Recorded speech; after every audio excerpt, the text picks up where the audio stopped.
Halo teman-teman semuanya, selamat datang kembali di channel ini. Jumpa lagi dengan saya Vicky Himpong. Semoga kalian semuanya selalu dalam keadaan yang sehat di rumah bersama keluarga tercinta. Senang bisa jumpa kalian kembali di konten kali ini.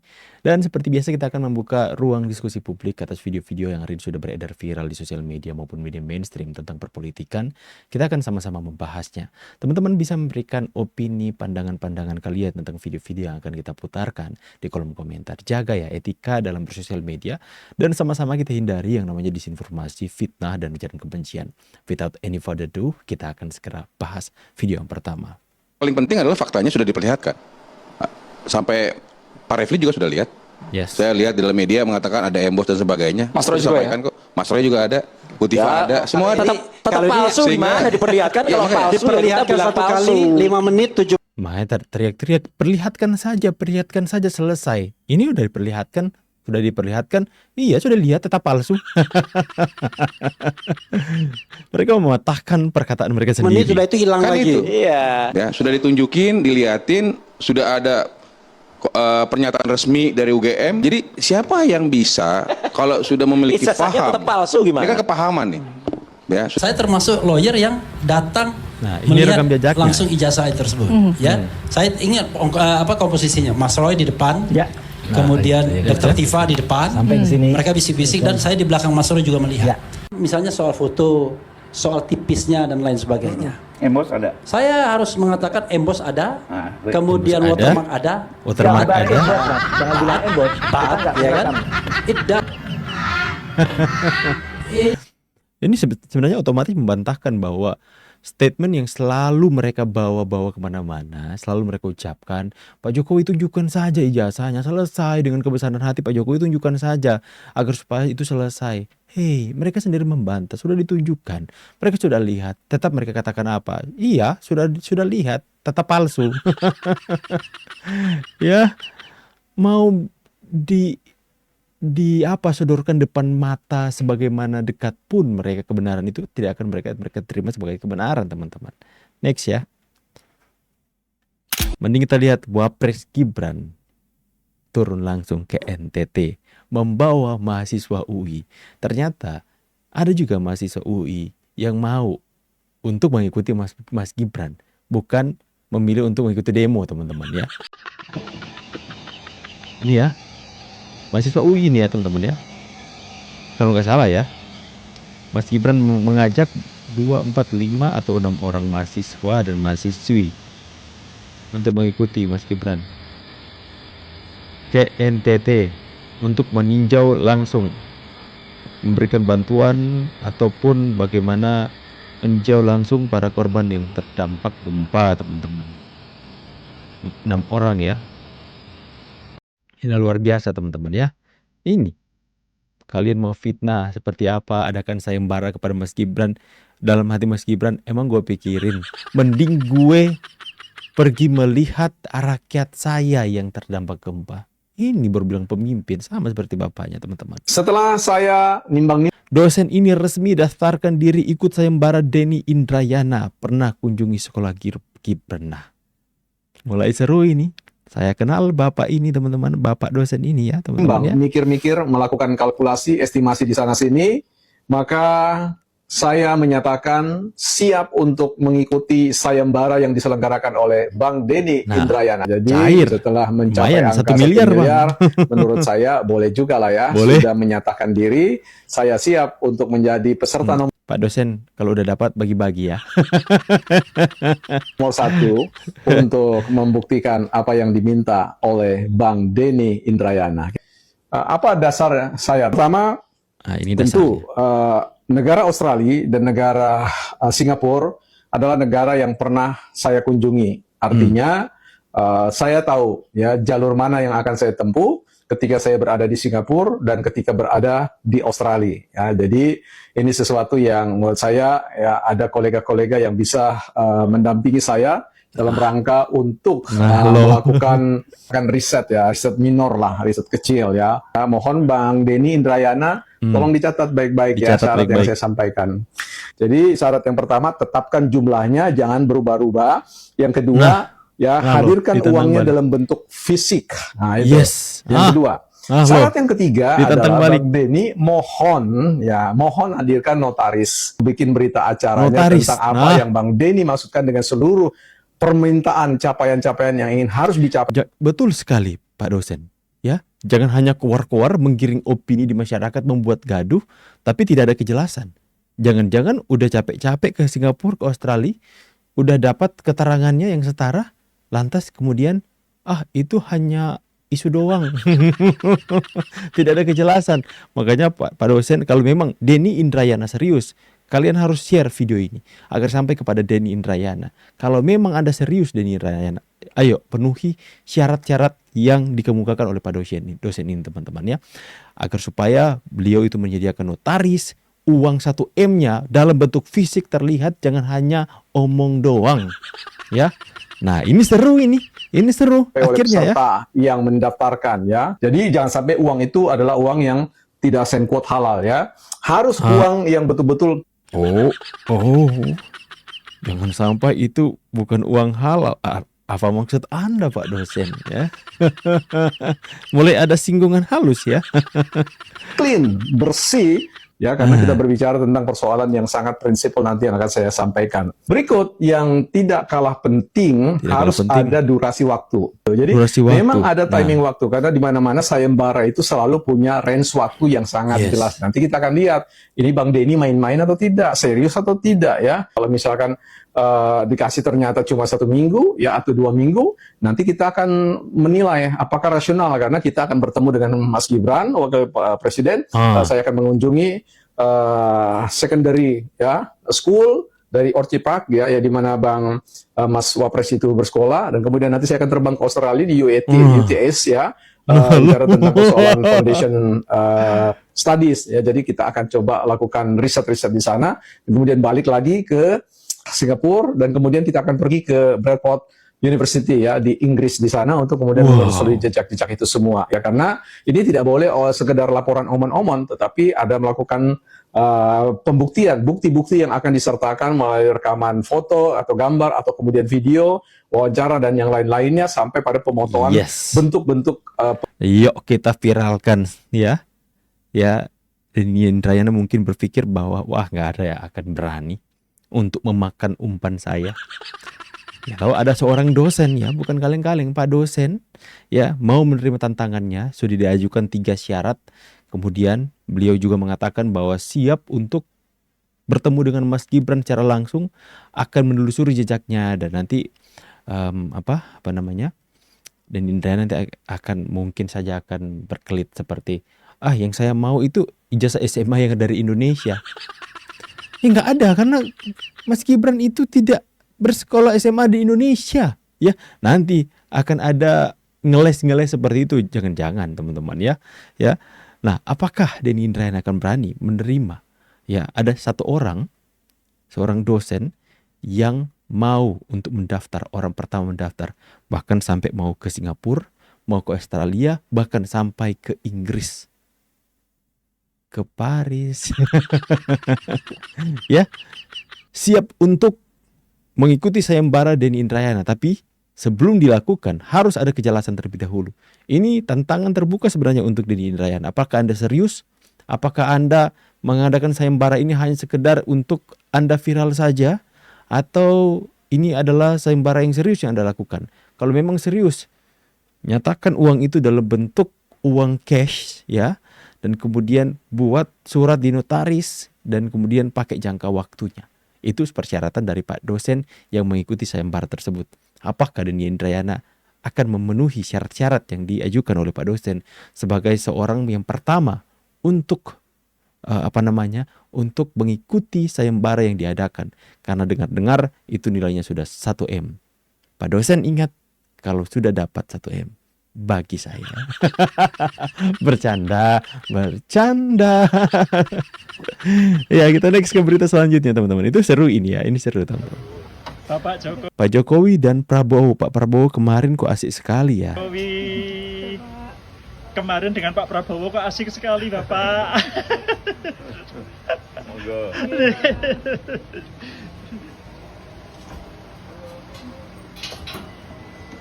Nggak dijawab, cuma dijawab monggo.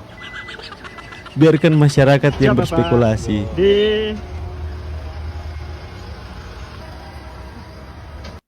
di akhir. Kenapa berbahaya? Nanti bisa digunakan, nanti udah sidangnya udah seru, yang diputuskan kita diterima nanti. Pra peradilan Dr. Tifa gugat Peristiwa penghentian di Solo. tuntutan. CLS disuruh, citizen lawsuit itu kan, udah sidangnya udah seru, ternyata eksepsinya yang diterima. Nah ini, saya khawatir ini merupakan skoci nanti untuk penyelamatan dari yang melapor itu. Itu khawatirnya Mulai begitu. berasumsi Jadi bukannya lagi. sidang yang di mata lain, tapi eksepsi kita diterima. Itu kami curiga arahnya ke sana. Makanya kami lawan, banding, silakan. Kalau banding kami tidak diterima atau dikalahkan atau dibatalkan, kami punya kemarin perlawanan, ya kan eksepsi kita, go ahead, kami siap. Jadi tidak ada dibilang mengolor-ngolor waktu. Yang mengolor waktu itu yang tidak menunjukkan ijazahnya sejak 1,5 tahun yang lalu. Kalau itu ditunjukkan ijazahnya, Sekali lagi, mereka sudah lihat ijazahnya, tapi apa pendapat mereka tetap palsu. tidak ada mengolorkan waktu. Selesai, game over. Kalau ijazah itu, kalau memang palsu, silakan sidang. Nah kalau memang asli, silakan tunjukkan, kan begitu. Dengan ditunjukkan ke wartawan dan umum kan selesai. Carut marut ini tidak mungkin terjadi. Jadi narasi-narasi yang itu Narasi-narasi yang kalian bawakan itu narasi-narasi yang sudah basi, yang sudah terbukti kalian tidak akan selesai jika itu ditunjukkan. Denny Indrayana Mas di Gibran itu komentari kan Bang pernah Uki. menang pemilu 2 kali ya. Sekali menang di Pilkada Solo dan sekali menang di Pilpres. Setiap pencalonan KPUD Gimana itu, Bang maupun Uki? KPU selalu memberikan waktu kepada publik untuk mengajukan keberatan atas dokumen. Nah ini kan jadi kayak tipu-tipu aja. Jujur aja lah, Anda itu kan ingin menggulirkan isu bahwa ijazah SMA Mas Gibran itu palsu, tapi menggunakan logika terbalik. Seolah Anda berani bayar mahal untuk yang bisa membuktikan ijazah tersebut sah atau asli. Kalau tidak ada yang tertarik, ya awal-awalnya Anda naikin nominal hadiah sayembara. Lama-lama Anda akan menggunakan ketidaktertarikan publik, ya, untuk kemudian Anda menyimpulkan bahwa tidak ada yang bisa membuktikan ijazah Mas Gibran asli. Ini kan secara nggak langsung membangun persepsi tuduhan, ya, tuduhan ijazah Mas Gibran palsu tanpa punya bukti, tapi sambil menyisakan ruang untuk berkelit. Jangan-jangan ada Omdo. Jahmada Girsang dan Rismon datangi MK untuk ajukan uji materi Prapit Roy Suryo. Nah, mulai Ramses. seru teman-teman. mau mengajukan atau mengadu dalam hal permohonan uji materi atas undang-undang atau KUHAP yang baru. Itu tujuan kami hari ini ya. Yes. Jadi apa yang kami, kenapa kami perlu uji materi? Karena kami rasakan ada beberapa hal yang harus diluruskan atau harus dibenarkan dalam penegakan hukum saat ini, khususnya pra-peradilan.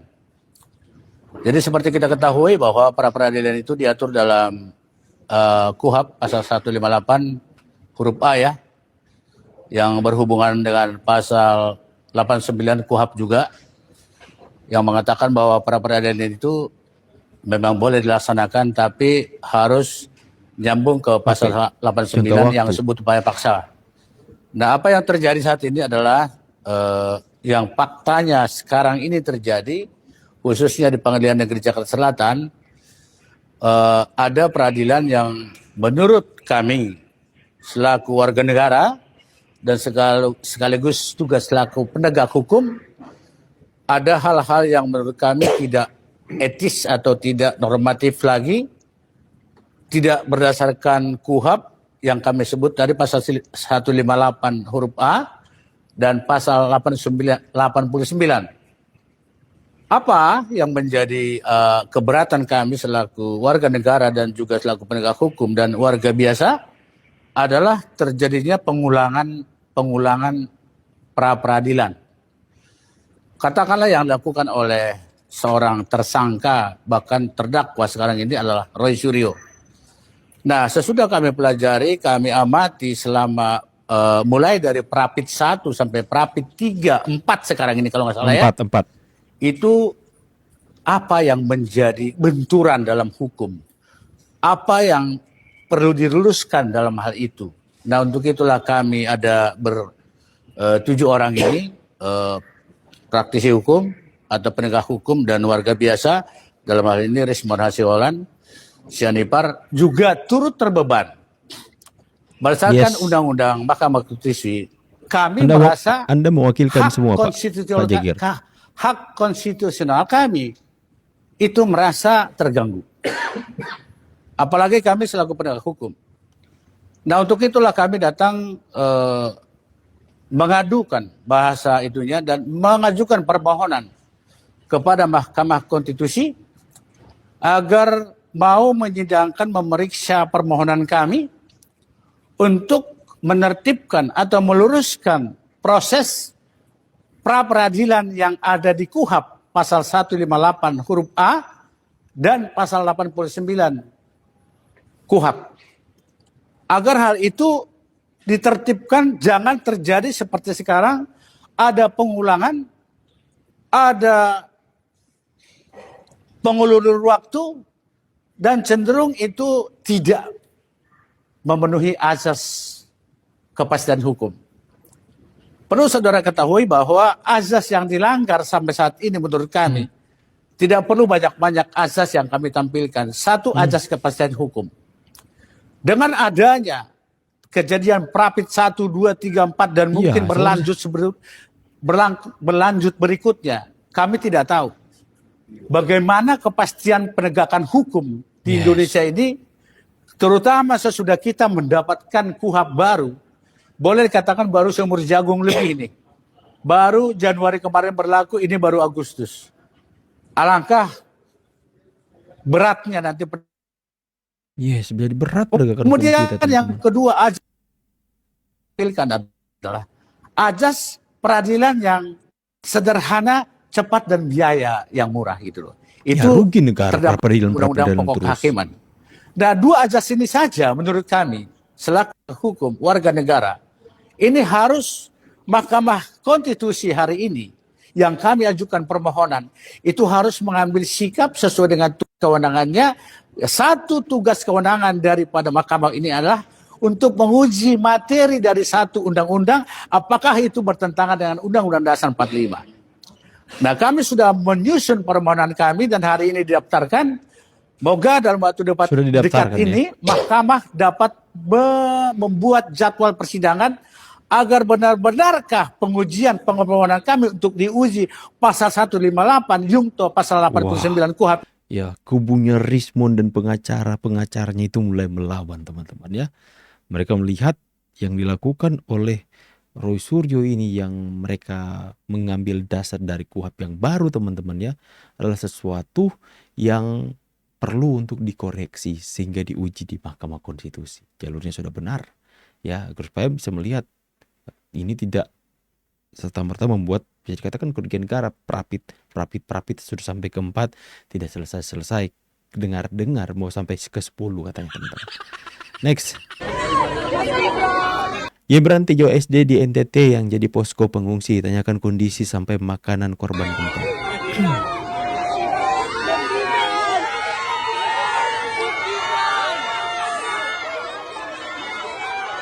Yes, anak-anak membari Mas Gibran ya teman-teman ya.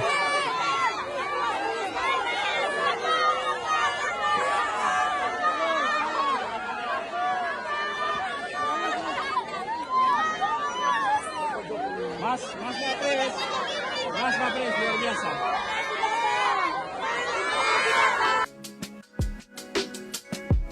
Keren. Pemimpin seperti ini yang masyarakat gak cinta gimana coba masyarakat ke Mas Gibran. Ya, gak cinta gimana coba masyarakat ke orang satu ini teman-teman ya. Selalu hadir untuk masyarakat.